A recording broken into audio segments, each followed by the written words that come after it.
जमने लगी। जमाने की चाहत ने सब।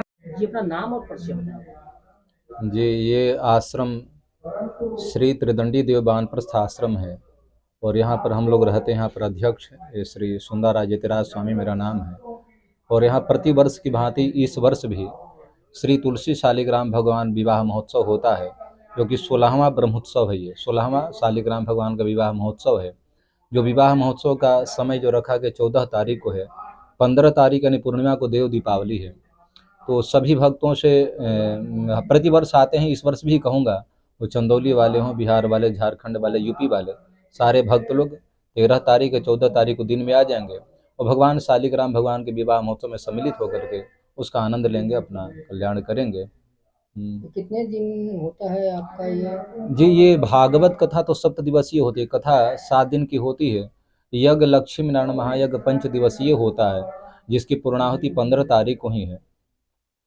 तो सारा आयोजन को हम लेते हैं तो 7 दिन का होता है। विवाह महोत्सव 14 तारीख को, तिलकोत्सव पहले होता है, 13 तारीख को तिलकोत्सव होगा।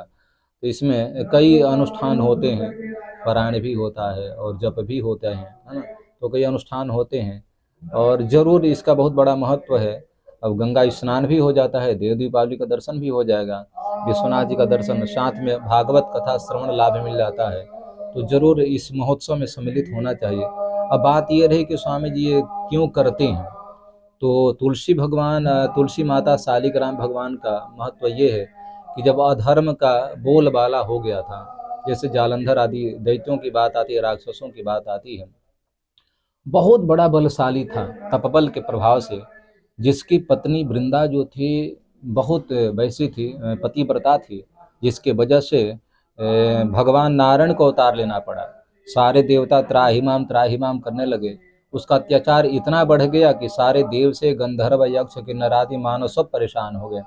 तब हुआ कि आखिर ये कैसे दैत्य मारा जाएगा, तो भगवान नारायण को वहाँ पर आना पड़ा और उसके सतीत्व को, अब तो सर्वज्ञ है परमात्मा, नारायण से छुपा नहीं है। तो भगवान कृपा करके उसको वध करने के लिए उसके सतीत्व को थोड़ा सा, मैंने स्वरूपानुरूप, ऐसा नहीं है कि भगवान गलत किए, तो फिर उसी से वो मारा गया।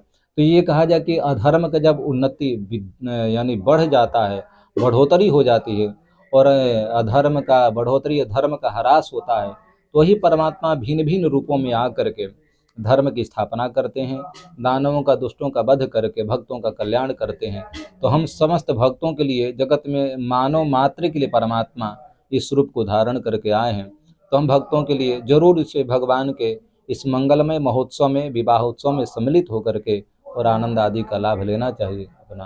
यहाँ कहाँ से लोग आते हैं? अच्छा, यहाँ पर तो जैसे कुछ तो भक्त बदायूं से भी आते हैं, बरेली से भी आएंगे, अपना चंदौली, बनारस, बिहार, झारखंड, जैसे जानकारी होती है समय निकाल कर के लोग आते हैं और लगभग लोग आते हैं। क्षेत्रीय लोग भी काफ़ी लोग आ जाते हैं। काफी देखा गया कि यहाँ भीड़ भी होती है। जी हाँ, लगभग विवाह महोत्सव के दिन काफ़ी लोग आ जाते हैं। अब जैसे जिसके पास समय होता है, कुछ लोग अभी आ गए चले गए, 13 तारीख को भी आएंगे, यानी कि तिलकोत्सव में और विवाह महोत्सव में भी लोग आ जाते हैं। तो कई जगहों से लोग आते हैं, प्रेमी लोग, भक्त। उनके जो यहाँ पे आपके भक्त लोग आते हैं, उनके लिए क्या रख रखाव है और क्या सुविधा है यहाँ पे, कैसे उन लोगों को सुविधा दी जाती है यहाँ पे? जी, पहली बात तो यहाँ जो भक्त लोग आते हैं वो सुविधा के अनुसार से नहीं आते हैं। वो कहते हैं कि स्वामी गंगा जी का स्नान हो जाए, जैसे जो व्यवस्था होगी। तो रावटी भी लगी पड़ी है, पंडाल भी लगा पड़ा है, कुछ कमरे भी हैं। तो बेचारे अपना जैसे जो व्यवस्था है, दरी पर भी लोग सो जाते हैं, कुछ चौकी भी है। तो ये बेचारे तपस्या की दृष्टि से आते हैं। अब वो भंडारे की व्यवस्था भी है? हाँ, भंडारे की व्यवस्था होती है, लेकिन वो ये नहीं सोचते हम स्वामी जी के यहाँ जाएंगे तो हमको मैंने ये गद्दा हो, रजाई हो, ऐसे हो। तो उसके अनुकाल बोले कि स्वामी जीवन भर हम लोग रहते हैं, लेकिन गंगा जी के गोद में, तट पर और भगवान के सानिध्य में जो व्यवस्था होगी उसमें हम रहते हैं। लेकिन फिर भी व्यवस्था, रहने खाने पीने का सब अनुकूल व्यवस्था होती है। महाराज जी, बात करें सनातन धर्म की। जी, आज के डेट में सनातन धर्म के ऊपर जो भगवा कपड़ा पहनता है उसको जो है तरह तरह से लोग बातें कर रहे हैं, यहाँ तक कि आतंकी तक घोषित करने का बात लोग कर रहे हैं। इस पे आप क्या कहना चाहेंगे और जनता को संदेश क्या देना चाहेंगे? दरअसल बात यह है, यदि लोग कहते हैं कि भगवाधारी आतंकवादी हैं, तो ये आज की बात नहीं है। देखिए, जो दुष्ट स्वभाव के लोग होते हैं वो तो कहेंगे ही, यदि भगवाधारी आतंकवादी हो गए तो और आज ही नहीं, अनादिकाल से यदि आप देखते हैं तो हिरण्याक्ष हो, हिरण्यकश्यप हो, और आपका राजा बीन हो गया हो, चाहे जो भी दानव हुए हैं दैत्य प्रवृत्ति के लोग, तो यही कहते हैं कि ये भगवाधारी आतंकवादी हैं। यद्यपि ऐसा नहीं है और उनकी सोच ऐसे है, तो हम तो यही कहते हैं कि जो जिसके मन में कुमति आ गई है, यदवा ये कहा जाए कि जो राक्षस प्रवृत्ति वाले हैं, वो कहते हैं कि भगवाधारी आतंकवादी हो सकते हैं। और रही बात सनातन का, तो सनातन का तो कभी ह्रास होता ही नहीं है। आज सनातन के लोग चर्चा करते हैं तो सनातन को नष्ट करने में लोग प्रयास करते हैं, तो ऐसा कुछ नहीं। सनातन को नष्ट कैसे करेंगे? आप आकाश तत्व को नष्ट नहीं कर सकते हैं, यानी आकाश को कुछ समाप्त नहीं कर सकता है। सूर्य का अस्तित्व मिटा दे तो सनातन समाप्त हो सकता है। अग्नि का अस्तित्व मिटा दे तो सनातन समाप्त हो जाता है। पृथ्वी का अस्तित्व नष्ट कर दे तो सनातन समाप्त हो सकता है। तो सनातन का मतलब कि जो पूरे ब्रह्मांड में है, तो भैया वो नष्ट कैसे हो सकता है? हाँ, ये है कि विशेष धर्म जो सनातनीय परंपरा से जुड़े हैं, उसको हम रामानुजीय संप्रदाय कहें, चाहे मतावलंबी कहें, तो थोड़ा ह्रास होता है।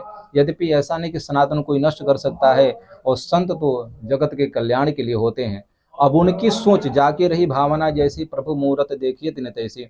यदि उनके दृष्टि में हम लोग आतंकवादी लगते हैं तो उड़ लगे, लेकिन संतों का दृष्टि यह थोड़े है ना।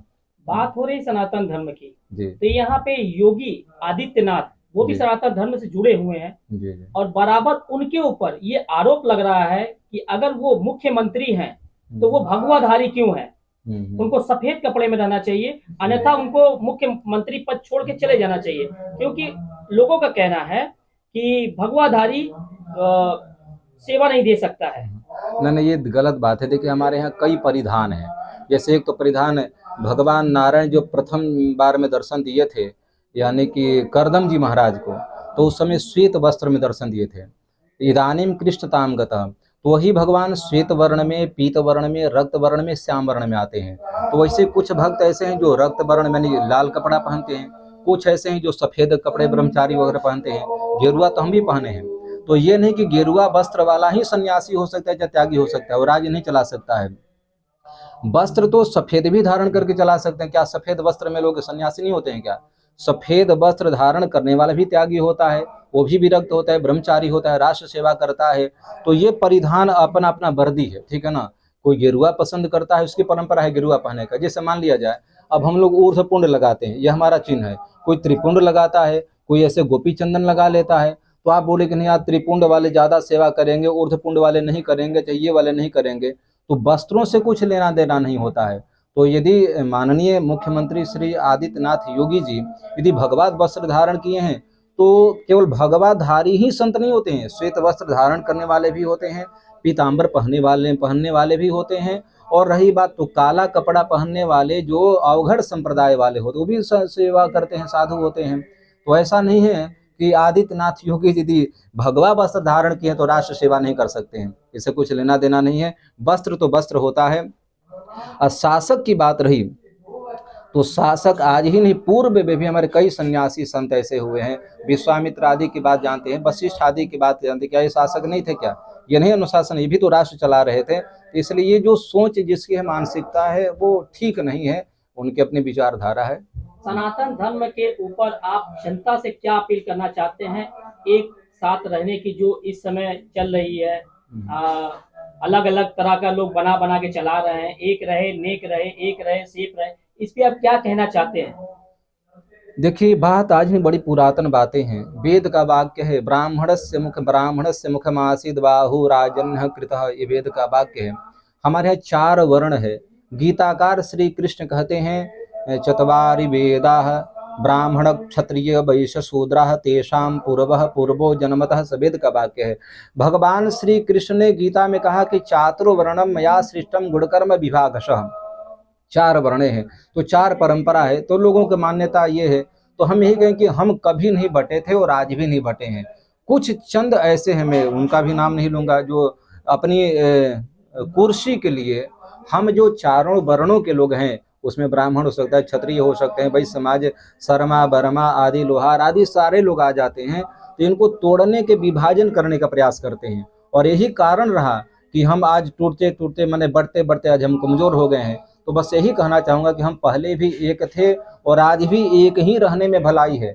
जब हम बटेंगे, याद रखिएगा, तो कहीं कल्याण नहीं हो सकता है। राष्ट्र की मजबूती, संप्रदाय की मजबूती और हमारी मजबूती तब हो सकती है जब हम एक मिलकर रहेंगे। अरे हाथ है भैया 5 उंगली, अब 1 उंगली से कुछ करेंगे थोड़े होगा, लेकिन यही मुट्ठी बांध कर काम करेंगे तो बहुत कुछ हो सकता है। तो सारे वर्ण के लोग, सारे वर्ग के लोग, अच्छा आज के 25 साल पीछे चले, 30 साल पीछे चले, 50 साल पीछे चले, तो क्या और लोग नहीं थे? कितना हमारे सामंजस्यता थी, प्रेमत्व के भाव था, भाईचारे के संबंध से रह रहे थे। लेकिन आज ये जो स्थिति आई है, चंद लोग कुर्सी के चक्कर में आकर के हम लोगों को आए दिन बांटने में लगे पड़े हैं। तुम अलग हो जाओ, तुम अलग हो जाओ। इसलिए सनातनियों से कहना है कि भैया हम सब एक हैं, एक ही बन करके रहना चाहिए, कहीं कोई विभाजन की बात नहीं है। वेद का तो वाक्य है कि शरीर में चारों लोग हैं भैया, वैश्य भी भीतर है, क्षत्रिय भी है। अभी मान ली क्षत्रिय का धर्म है प्रजा नाम रक्षण धर्म, क्षत्रिय को धर्म रक्षा करना धर्म है। अभी कोई हमारे सिर पर डंडा मारे तो पैर तो नहीं बढ़ेगा, सिर भी नहीं झुकेगा, पेट भी नहीं बढ़ेगा। यदि कोई सिर पर डंडा मारा तो हाथ आगे बढ़ा, पैर में कोई डंडा मारा तो हाथ ही आगे बढ़ेगा। तो हाथ क्षत्रिय काम है। ऐसे हमारे यहाँ कार्यों का विभाजन किया गया है। आज के क्षत्रिय भला ही अपने कर्तव्य को भूल जाएं, लेकिन शरीर में रहने वाला क्षत्रिय अपने धर्म का निर्वहन कर रहा है, ब्राह्मण भी कर रहे हैं। इसलिए सारे समुदाय के लोग और सारे कहा जाए वर्ण के लोग, सारे वर्ग के लोग एकजुट मिलकर के ही रहना चाहिए। इसी में हमारा भी कल्याण है, उनका सबका भलाई है।